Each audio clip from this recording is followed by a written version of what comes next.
केंद्रीय बजट में लोगों को मिली राहत ने बढ़ाई आपकी आफत। झुग्गी वालों ने आपको नहीं दिया आसरा।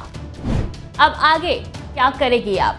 नमस्कार, डेली 24 भारत देख रहे हैं आप। आपके साथ मैं हूं स्वीटी दीक्षित। दिल्ली में चुनाव हुआ, रिजल्ट सबने देखा।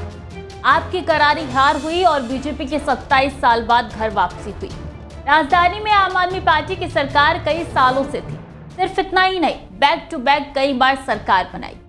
दिल्ली के वोटर्स ने आम आदमी पार्टी को सत्ता से बाहर कर दिया। भारतीय जनता पार्टी ने 70 में से 48 सीटों पर जीत दर्ज की, यानी दिल्ली की लगभग 1/3 सीटें जीत ली।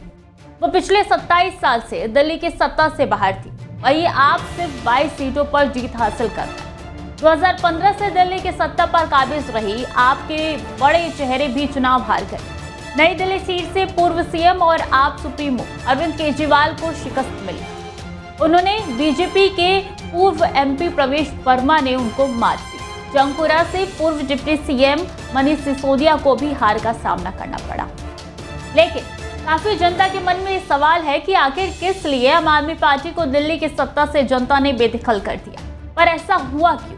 इसकी पड़ताल की गई और धरातल की सच्चाई निकालकर आपके सामने लेके आए हैं। दिल्ली में आपके हार की 3 मुख्य वजह है। केंद्रीय बजट में लोगों को मिली राहत ने बढ़ाई आपकी आफत। दिल्ली में वोटिंग से ठीक पहले पेश हुए आम बजट में टैक्स पेयर्स को 12 लाख रुपए की आय पर जीरो टैक्स के ऐलान और उसका मिडिल क्लास पर असर को भांपने में आम आदमी पार्टी असफल रही। झुग्गी वालों ने आपको नहीं दिया आसरा। दिल्ली में इससे पहले के 3 चुनाव में झुग्गी झोपड़ी में रहने वाले लोग आपके कोर वोटर रहे हैं, लेकिन ये वोटर भी आम आदमी पार्टी से छिटक गए। आप सूत्रों के मुताबिक बीजेपी इस बार धनबल के जरिए इस झुग्गी झोपड़ी में रहने वाले वोटर्स के तबके में भी सेंध लगाने में कामयाब रही। आम आदमी पार्टी की रणनीतिकारों के मुताबिक चुनाव अभियान के आखिरी दिनों में खास तौर पर नामांकन के बाद आपके इंडोर मीटिंग ना करना भी हार की एक बड़ी वजह मानी गई है। सूत्रों के मुताबिक मिडिल क्लास वोटर्स को साधने के लिए पिछले चुनावों में इंडोर मीटिंग कारगर साबित होती रही। अब आगे क्या करेगी आप? दिल्ली चुनाव में मिली हार के बाद आम आदमी पार्टी का फिलहाल सबसे बड़ा उद्देश्य पंजाब पर फोकस, देश भर में पार्टी का विस्तार और दिल्ली में बीजेपी की ओर से किए गए वायदों को लेकर सशक्त विपक्ष की भूमिका निभाना है। आने वाले दिनों में आम आदमी पार्टी में कई अहम सकारात्मक बदलाव भी देखने को मिल सकते हैं।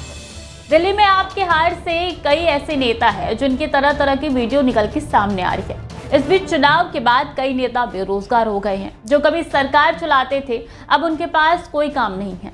इसी कड़ी में शामिल है आम आदमी पार्टी के वरिष्ठ नेता और पूर्व मंत्री सौरभ भारद्वाज। हालांकि ये तो कह ही सकते हैं कि क्रिएटिव इंसान तो क्रिएटिव ही होता है। अब नेताजी उसी में शामिल हो गए हैं। आमदनी का नया जरिया खोज निकाल डाला है, साथ ही जनता से जुड़े रहने का नया तरीका भी निकाला है। जी हाँ, अब आपसे नेता सौरभ भारद्वाज यूट्यूब पर आ चुके हैं। चैनल का नाम है बेरोजगार नेताजी।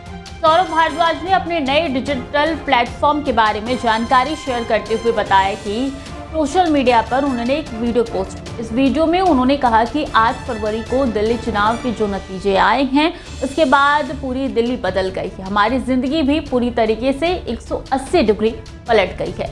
ये कहा जा सकता है कि हम वो नेता है जो बेरोजगार हो गए हैं। सुने उन्होंने और क्या।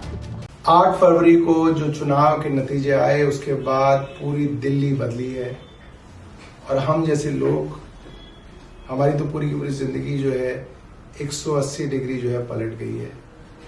आज कहा जा सकता है कि हम वो नेता हैं जो बेरोजगार हो गए हैं और बहुत सारे लोग इस बात को लेके प्रश्न कर रहे हैं, व्हाट्सएप पे भेज रहे हैं, ट्विटर पे भेज रहे हैं। मैं चाहता था कि आपको इस बारे में बताऊं, एक चुनाव हारने के बाद एक नेता की जिंदगी में क्या क्या बदलता है और कैसे कैसे बदलता है। सिर्फ इतना ही नहीं, गोपाल राय जो कि दिल्ली सरकार में मंत्री रहे, आम आदमी पार्टी की हार के बावजूद गोपाल राय बाबरपुर विधानसभा सीट से आपके विजयी उम्मीदवार घोषित हुए। हालांकि पिछले दिन विधायक गोपाल राय को अपनी पुरानी नैनो कार से आम आदमी पार्टी के मुख्यालय जाते हुए देखा गया। ड्राइवर के अलावा इस नैनो कार में गोपाल राय थे और एक शख्स पिछली वाली सीट पर बैठा हुआ था। यह अलग बात है कि चुनाव नतीजों से पहले गोपाल राय बड़ी बड़ी गाड़ियों से प्रचार कर रहे थे। लेकिन अब की स्थिति आपके लिए बहुत ज़्यादा संवेदनशील है। ऐसे में देखना होगा आप क्या कदम आगे उठाती है पंजाब को बचाने के लिए। खबरें लगातार जारी हैं, देखते रहिए डेली 24 भारत।